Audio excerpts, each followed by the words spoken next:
Syria ഓരോ ദിവസം കാര്യങ്ങൾ വഷളായിട്ട് എനിക്ക് തോന്നുന്നില്ല എത്ര ദിവസം അസാദ്, അതായത് ഡെമാസ്കസിൽ അദ്ദേഹത്തിന് അതിൻ്റെ പ്രസിഡൻ്റായിട്ടിരിക്കാൻ സാധിക്കും. കാര്യങ്ങൾ അയാളുടെ കയ്യിലൊന്നുമല്ല ഒതുങ്ങുന്നത്. അതായത് ഇപ്പം അലിപ്പോ പിടിച്ചു. ഇപ്പം ഇന്നലെ അറിയാൻ സാധിച്ചു ഹമ എന്ന് പറയുന്ന മറ്റൊരു സിറ്റി, അവിടുന്ന് ഏകദേശം 90 കിലോമീറ്റർ മാറി ആ സിറ്റിയും പിടിച്ചു റിബൽസ്. മറ്റൊരു സിറ്റിയും കൂടെ പിടിച്ചു. ഇത് കൺഫർമേഷൻ റിപ്പോർട്ടുകൾ ഈ മറ്റൊരു സിറ്റി പിടിച്ചതിനെ പറ്റി ഇങ്ങനെ സോഷ്യൽ മീഡിയയിൽ അവിടെയൊക്കെ വന്നുകൊണ്ടിരിക്കുക. കാരണം ഇതിൻ്റെ കൺഫർമേഷൻ ഒന്നും വന്നിട്ടില്ല. പക്ഷെ സിറിയൻ ഫോഴ്സ് തന്നെ പറഞ്ഞു ഈ സിറ്റികളൊക്കെ അവരുടെ കയ്യിൽ നിന്നും പൊയ്ക്കൊണ്ടിരിക്കുന്നു. അപ്പോൾ ചില സുഹൃത്തുക്കളൊക്കെ ഫോൺ ചെയ്തൊക്കെ ചോദിച്ചു. അപ്പോൾ റഷ്യ സിറിയൻ ഫോഴ്സ് എയർഫോഴ്സിൻ്റെ അറ്റാക്ക്, അതായത് റഷ്യൻ ഫൈറ്റർ അറ്റാക്ക് ചെയ്തിട്ട് എന്താണ് ഉണ്ടായത്, ഒരു ഭയങ്കരമായിട്ട് അറ്റാക്ക് ചെയ്ത് എല്ലാ പത്രങ്ങളിലും വരുന്നുണ്ട്. ബേസിക്കലി മനസ്സിലാക്കേണ്ട ഒരു സംഭവമുണ്ട്, അടിസ്ഥാനപരമായ സംഭവം. ഈ റഷ്യൻ ഫൈറ്റർ എയർക്രാഫ്റ്റിൻ്റെ സ്റ്റെൽത്ത് പവർ, അതായത് ഇപ്പോൾ ഫൈറ്റർ എയർക്രാഫ്റ്റ് സ്ട്രൈക്ക് ചെയ്യുമ്പോൾ അവർക്ക് പല ഇൻഫർമേഷൻസ് ആവശ്യമാണ്. ഒന്നാമത് എയർ ഇൻ്റലിജൻസ്, അതായത് സാറ്റലൈറ്റിൽ നിന്ന് കറക്റ്റായിട്ട് ഇമേജും പരിപാടികളും ഈ പോകുന്ന നാവിഗേറ്ററായ പൈലറ്റിന് ഫീഡ് ചെയ്യണം. ഒന്ന്. അതിനേക്കാളുപരി അവിടെ വരുന്ന ഇപ്പോൾ റെബൽസ് ഫൈറ്റ് നടക്കുകയാണ് അലിപ്പോയിൽ, കാരണം അവരുടെ കയ്യിൽ നിന്ന് ക്യാപ്ചർ ചെയ്തൊക്കെ തൊടാൻ പറ്റിയിട്ടില്ല. അപ്പോൾ അവിടെയുള്ള ഗ്രൗണ്ട് ഇൻ്റലിജൻസ് പ്രോപ്പറായിട്ട് ഈ ഫൈറ്റർ എയർക്രാഫ്റ്റ് എയർഫോഴ്സ് ബേസിന്, റഷ്യൻ ബേസിന് കൊടുക്കണം. എന്നാൽ മാത്രമേ അവർ എക്സാക്റ്റായിട്ട് എവിടെയാണ് ബോംബ് ചെയ്യുന്നത് ഇതിൻ്റെ റിസൾട്ട് ഓറിയൻറ്റ് ചെയ്യാൻ പറ്റുകയുള്ളൂ. ഇതിപ്പോൾ ഉണ്ടായേക്കുന്നത് മറ്റേ ഇവർ ഇപ്പോൾ ചില ഇൻ്റർനാഷണൽ മീഡിയ, കേരളം മീഡിയ സിവിലിയൻസിനെ ഗാസയൊക്കെ അതിനേക്കാളും കഷ്ടമായിട്ട് ഏറ്റവും കൂടുതൽ റഷ്യൻ എയർക്രാഫ്റ്റ് ബോംബിട്ടിരിക്കുന്ന സിവിലിയൻസിൻ്റെ മേളിലാണ്. അതാണ് ഏറ്റവും ഭയാനകമായ സ്ഥിതി. കാരണം സിറിയയിലെ ഇത് റിപ്പോർട്ട് ചെയ്യാൻ പോയ ജേർണലിസ്റ്റിനെ ഉൾപ്പെടെയാണ് അടിച്ചിരിക്കുന്നത്. അവരിങ്ങനെ മറ്റേ കരിമ്പുംകാട്ടിലെ ആന പോയ പോലെ ബോംബ് ചെയ്യുക. ബേസിക്കലി അതിൻ്റെ റിസൾട്ട് കിട്ടുന്നില്ല. അപ്പോൾ അങ്ങനെയാണ് ഇവർ പലയിടത്തും പോയി ബോംബ് ചെയ്തെന്ന് പറഞ്ഞു. അങ്ങനെ ഉണ്ടായിരുന്നുവെങ്കിൽ ഇവർക്ക് അലിപ്പോ എന്ന് പറയുന്ന സമയം തിരിച്ചു പിടിക്കാൻ സാധിക്കും. അലിപ്പോയിട്ട് വളരെ ഇങ്ങോട്ട് മാറിയിട്ട് ഡമാസ്കസ് സൈഡിലോട്ട് കൂടെ കയറിയേക്കുകയാണ്. അതായത് എഫക്റ്റീവായിട്ടുള്ള ബോംബിംഗ് എല്ലാം നടത്തിയിരിക്കുന്നത്. അതിൻ്റെ തെളിവുകളാണ് വന്നുകൊണ്ട് അടുത്ത സിറ്റി പിടിക്കുന്നു, മറ്റൊരു സിറ്റി പിടിക്കുന്നു. ഇപ്പോൾ തമാശയെന്ന് പറഞ്ഞാൽ ജിയോ പൊളിറ്റിക്സ് ഉണ്ടായിരിക്കുന്ന വലിയ മാറ്റം എന്താണ് ഉണ്ടാകാൻ പോകുന്നത്. ഇത് നെഗോഷിയേറ്റ് ചെയ്യാൻ വേണ്ടി UAEയും സൗദി അറേബ്യയും ജോയിൻ്റായിട്ട് സിറിയൻ ഭരണാധികാരി അസാദുമായിട്ട് സംസാരിക്കാൻ തുടങ്ങി. അപ്പോൾ അവർ പറയുന്നൊരു കണ്ടീഷനാണ്, മനസ്സിലാക്കുക, ഈ ഒരു പൊളിറ്റിക്സിനകത്ത് സിറിയയുമായിട്ട് ബന്ധപ്പെട്ട ഇപ്പോഴത്തെ കോൺഫ്ലിക്റ്റും പൊളിറ്റിക്സും തമ്മിൽ ആലോചിക്കുക. ഇതിനകത്ത് വ്യക്തമായിട്ട് അവിടെ റിബൽ ഫോഴ്സിനെ പിന്തുണയ്ക്കുന്നത് ടർക്കിയാണ്. അപ്പുറത്ത് മറ്റൊരു കർഡിഷ് ഫോഴ്സ് ഉണ്ട്, കാരണം കർഡിഷ്, അപ്പോൾ അതിനെ പിന്തുണയ്ക്കുന്നത് അമേരിക്കയാണ്. അപ്പോൾ റിബൽ ഫോഴ്സിനെ പിന്തുണയ്ക്കുന്ന ടർക്കിയെ ഓവർകം ചെയ്തുകൊണ്ട് സൗദി അറേബ്യ UAE നടക്കുന്ന നെഗോസിയേഷൻ്റെ അത് പ്രധാനമായിട്ട് പറയുന്ന ഒറ്റ കാര്യമുള്ളൂ. ഒരു നിങ്ങൾ, അതായത് സിറിയ ഇറാനെയും ഹിസ്ബുള്ളയും തള്ളിക്കളയുകയാണെങ്കിൽ അവരുടെ ഫോഴ്സുകൾ വന്ന് അവിടെ ഇടപെടാം. അതായത് ഈ സുന്നി മിലിറ്റൻ്റ് ഗ്രൂപ്പ് അത് ക്യാപ്ചർ ചെയ്യാൻ അവരെ ഓടിച്ചു കളയാൻ അവർ തയ്യാറാണ്. പക്ഷെ അവരുടെ കണ്ടീഷൻ ഒറ്റ കാര്യമേ ഉള്ളൂ. പിന്നീട് ഒരു കാരണവശാൽ ഹിസ്ബുള്ളയുമായിട്ടും ഇറാനുമായിട്ടും സിറിയൻ ഭരണാധികാരി ഒരു രീതിയിലുള്ള ടോക്സിലോ സംഭവത്തിലോ ഇടപെടാൻ പാടില്ല. ഇതാണ് കണ്ടീഷൻ നമ്പർ 1. അപ്പം നിങ്ങൾ ചോദിക്കും, ഈ വന്നിരിക്കുന്ന ഫോഴ്സ് സുന്നി ഫോഴ്സ്, അതായത് നേരത്തെ അൽ ഖൈദയിലുണ്ടായിരുന്ന ഒരു ബ്രേക്ക് അവേ ഗ്രൂപ്പാണ് ഈ സംഭവം, HTS എന്ന് പറയുന്ന സംഭവം. അപ്പം ഇവർക്ക് എന്തുകൊണ്ടാണ് സുന്നി ഫോഴ്സിനെ സൗദിയും UAEയും പിന്തുണയ്ക്കാതെ? കാരണം അവർക്കറിയാം ഇത് ISISുമായിട്ട് ബന്ധപ്പെട്ട ജിഹാദിക്കായിട്ട് ഫോഴ്സാണ്. ഇത് നാളെ അത് ക്യാപ്ചർ ചെയ്ത് കഴിഞ്ഞാൽ ഏറ്റവും കൂടുതൽ പ്രശ്നമുണ്ടാകുന്ന സുന്നി മേൽക്കോയ്മയുള്ള ഈ സൗദിക്കും UAEക്കും അവിടെയുള്ള റീജിയൻ തന്നെയാണ്. കാരണം ഈ രാജ്യങ്ങളൊക്കെ ഇതിൻ്റെ കാര്യങ്ങൾ പഠിച്ചു തുടങ്ങി. കാരണം ഇങ്ങനെയുള്ള ടെറർ ഗ്രൂപ്പുമായിട്ട് മുന്നോട്ട് പോകാൻ പറ്റത്തില്ല. അതിനേക്കാളും ഭേദമാണ് അസാദ്. അപ്പം അസാദ് ഈ ഷിയയുടെ മറ്റൊരു ട്രൈബ്സിൻ്റെ കൂട്ടത്തിലാണെങ്കിൽ തന്നെയും അയാളുമായിട്ട് കാര്യങ്ങൾ ഡീൽ ചെയ്ത് കാര്യങ്ങൾ പറഞ്ഞ് മനസ്സിലാക്കാം. പക്ഷെ ഇവരുമായിട്ടൊന്നും ചെയ്യാൻ പറ്റത്തില്ല. അപ്പം അതിൻ്റെ പേരിലാണ് ഉറപ്പായിട്ട് അമേരിക്കൻ ഇൻഫ്ലുവൻസോട് കൂടിയാണ് UAE ആണെങ്കിൽ സൗദി ഇങ്ങനൊരു നെഗോസിയേഷനിലോട്ട് വന്നിരിക്കുന്നത്. ഇതിനകത്ത് സിറിയയിലുള്ള ഭരണാധികാരികളും മറ്റുള്ള അവരോട് സംസാരിക്കുമ്പോൾ ഏതെങ്കിലും ഇസ്രായേലിനെ കൊണ്ട് മുന്നിൽ കൊണ്ട് നിർത്തി ഈ ഹിസ്ബുള്ളയും ഈ പറയുന്ന സുന്നി ഫോഴ്സിനെ ഓടിക്കണം. പക്ഷെ അതെനിക്ക് തോന്നുന്നില്ല ഇസ്രായേൽ കയറി പെട്ടെന്ന് ഇടപെടാനുള്ള സാധ്യതയുണ്ട് എന്നുള്ള കാര്യത്തിൽ. കാരണം സിറിയ അതിൻ്റെ തലയ്ക്ക് മേളിൽ കളിക്കാൻ തുടങ്ങിയപ്പോഴാണ് ഹിസ്ബുള്ളയെ കയറി അടിക്കുന്നത്. പിന്നെ അടുത്ത എന്താണ് ചേഞ്ചസ് ഗ്ലോബലായിട്ട് ഉണ്ടാകാൻ പോകുന്നത്? ഇറാൻ പറഞ്ഞിട്ടുണ്ട് ഹിസ്ബുള്ളയോടും ഇറാഖിലുള്ള മറ്റൊരു ഷിയ മിലിറ്റൻ്റ് ഗ്രൂപ്പിനോടും തയ്യാറായിട്ട് നിൽക്കുക, ഏത് സമയത്തും സിറിയയ്ക്ക് വേണ്ടി പോകേണ്ടി വരും.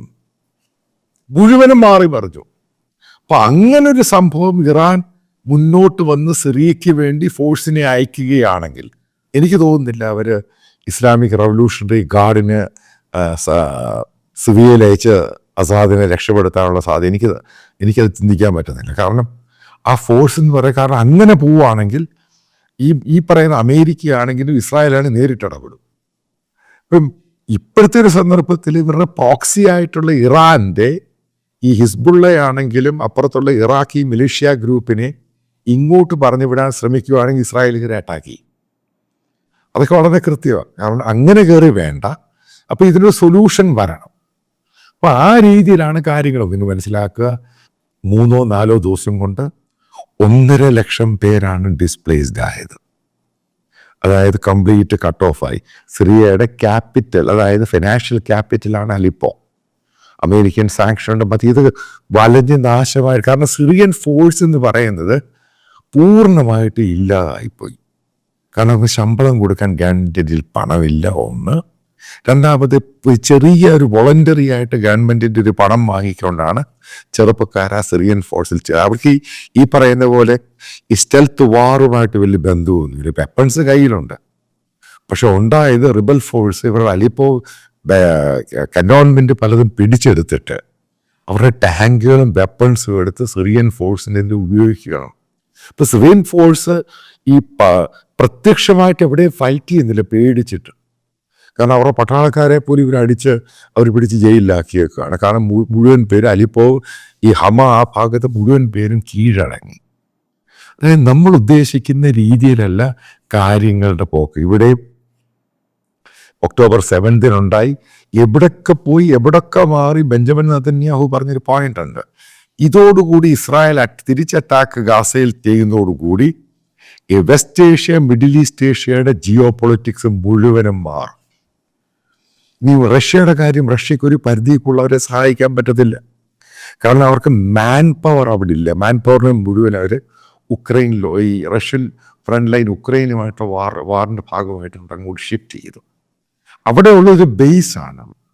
അതിനകത്ത് ഒരു സ്ക്വാഡ്രൺ 12 എയർക്രാഫ്റ്റ് മാത്രമേ ഉള്ളൂ. അപ്പോൾ അതിനകത്ത് ഫീഡ് ചെയ്യേണ്ട വെപ്പൺസ് പോലും വളരെ പരിമിതമാണ്.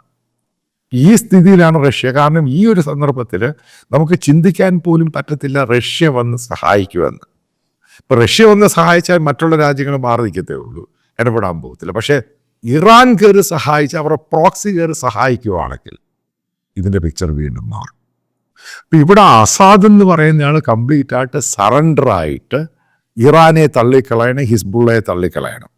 ഈ ഒരു കണ്ടീഷനിലാണെങ്കിൽ മാത്രമേ UAEയും സൗദി അറേബ്യ അതേപോലെ അമേരിക്ക കയറി ഇടപെടും. അപ്പോൾ ഇറാനെ പൂർണ്ണമായിട്ട് ഐസൊലേറ്റ് ചെയ്യുക എന്ന് പറയുന്നത് ഇറാനെ അവരുടെ ഏറ്റവും വലിയ അലയൻസ് പാർട്ട്ണറാണ്.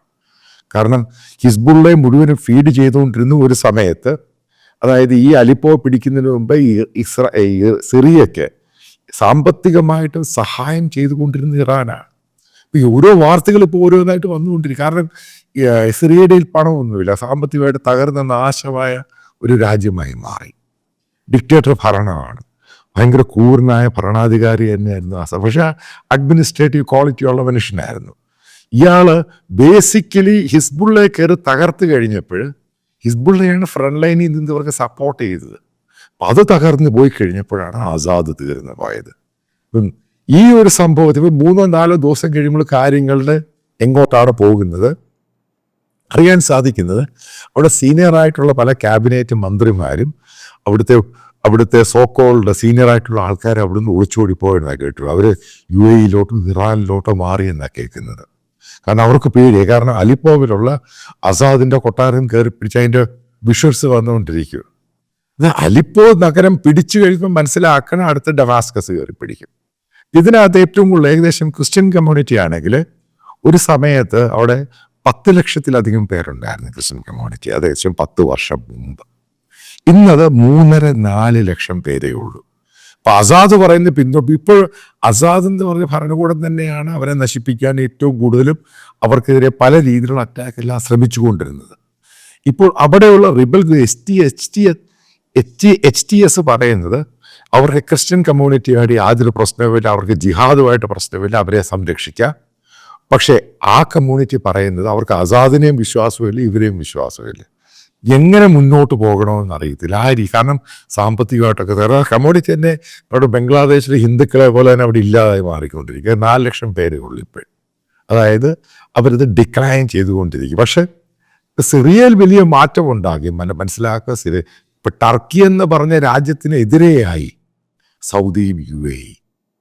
ഇതാണ് ഇവർ ഈ പറയുന്ന സംഭവം. ഇതാണ് ഞാൻ ആദ്യം മുതൽ പറയുന്നത്.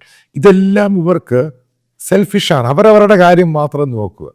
ഇപ്പം ടർക്കി കാരണം ടർക്കിക്ക് ഏറ്റവും അവരേറ്റവും കൂടുതൽ സഫർ ചെയ്യുന്നത് ടർക്കി ഈ വാറുമായിട്ട് ബന്ധപ്പെട്ട്. അതായത് സിവിൽ വാർ ഉണ്ടായ ശേഷം 30 ലക്ഷത്തോളം സിറിയൻസാണ് റെഫ്യൂജി ആയിട്ട് ടർക്കിയിൽ താമസിക്കുന്നത്. അത് ടർക്കിയുടെ എക്കോണമിയെ, സാമ്പത്തിക ഭദ്രത, ലോ ആൻഡ് ഓർഡറിനെ ഭയങ്കരമായിട്ട് ബാധിച്ചിട്ടുണ്ട്.